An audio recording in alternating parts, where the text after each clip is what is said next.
Now I'm going to go to Lisa Dempster, probably our last call of the morning, but always a worthwhile call. Lisa, you're raising some flags in Labrador today, are you? Good morning, Tim. How you doing? Well, we're doing all kinds of things today in Labrador, Tim. As you know, it's always an exciting place to be in the big land.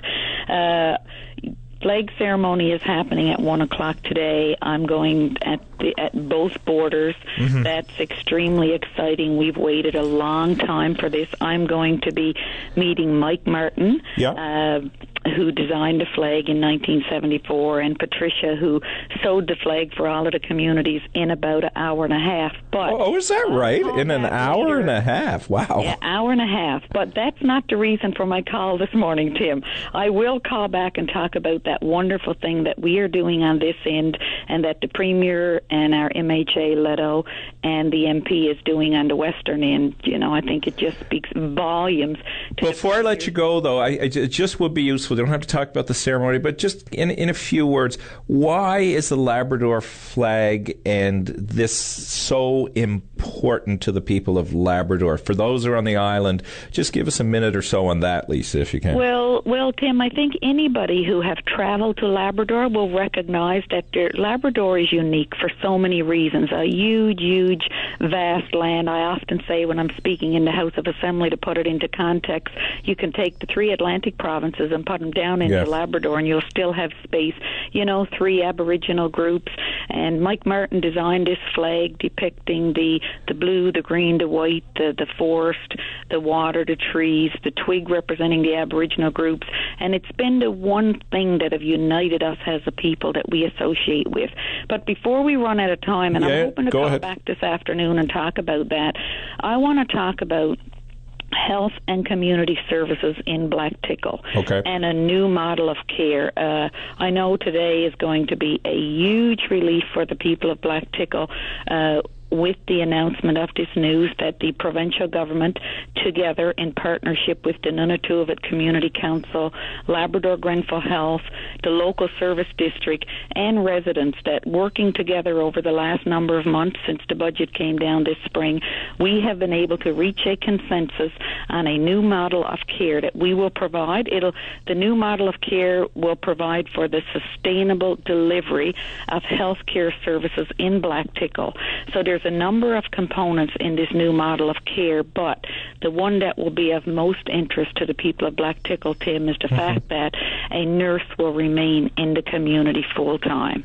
And it's a huge weight lifted off my shoulders as well as a representative for that area. Black Tickle has many challenges, being a remote, isolated island and dealing with weather. You can be days, needing to get off the island and not able to get off. So again, I think it just speaks to the commitment from my government, from the Premier, from the Minister of Health, to the people of Labrador. It took a lot of work. It's expensive. We had to find efficiencies in other areas to come up with this funding, and I just wanted to share that news with you this morning. How hard is it to get a nurse there, Lisa? Because, we hear the stories around the island and in Labrador of the struggles communities like Black Tickle face getting health professionals there. You're going to have one there. The nurse is going to stay there. But has it been hard to find nurse practitioners and nurses who want to be there? Well, I think there's difficulty, Tim, in any of our remote communities. It takes a certain individual that is willing to come and work in a community that don't have all the amenities that you would have in an urban area. But having said that, I can tell you down through history that we have nurses that come and fall in love with our rural communities. It gives you opportunity to continue to study and things like that. And they so sometimes, it just means giving them that time out, a break, and to come back to the community. But I'm very pleased that we have been able to work to find solution, and in addition to the nurse in the community, we will also, a physician will continue to visit the community. Community health nurse will also continue to visit the community on a regular basis. And I just want to say, as the representative for the area, myself, officials with the Department of Health and Community Services, Lab Grenfell, Labrador and Aboriginal Affairs, that office, we will continue to work closely with the community and stakeholders to ensure to do all we can, not only around this new model of health care, but to help them deal with the other challenges that they face as best we can. One quick last question, because we are coming up to the end of the show. You're talking about a service that is staying and being protected. You've heard the news. Your government is talking about service changes coming forward, perhaps reductions. You talked a few moments ago about efficiencies. Where are you on all of that? Is that the right direction for the Premier to continue to look for efficiencies? And will you be supportive of those efficiencies if they affect your district?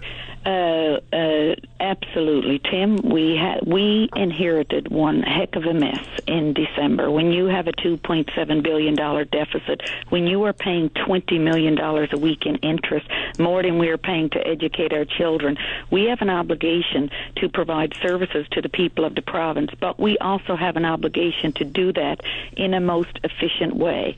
Your question leads me, so what we're doing in Blacktickle is not continuing down the road that we were on. We are looking at a new model where there will be an implementation of a centralized nurse triage system. The nurse in town will be primarily a 9 to 5. We will be implementing a remote patient monitoring program, which will use technology for the management of chronic disease. We will be implementing a community volunteer first responder program. All of these things will help us deliver the service, keep a nurse in at a more cost-effective way. And I want to, in the last minute, if you will allow. You got 30 seconds, Lisa. 30 seconds. I want to speak to the Independent Appointments Commission and the hoopla that's happening today around that. The legislation, Tim, only applies to agencies, boards, and commissions. More than 300 agencies, boards, and commissions that the Independent Appointments Commission will, go through a merit-based process and fill those boards and commissions. It did not include the core public service. And as I was driving today, listening to Paul Davis and his company, for him to say otherwise, to me it means he simply didn't understand the legislation that we debated in the House. Okay, got to leave it there. To ask more questions. All right. Thank you very much for your You time. took 40. All right, Lisa. Day. Thanks. Bye. Bye-bye.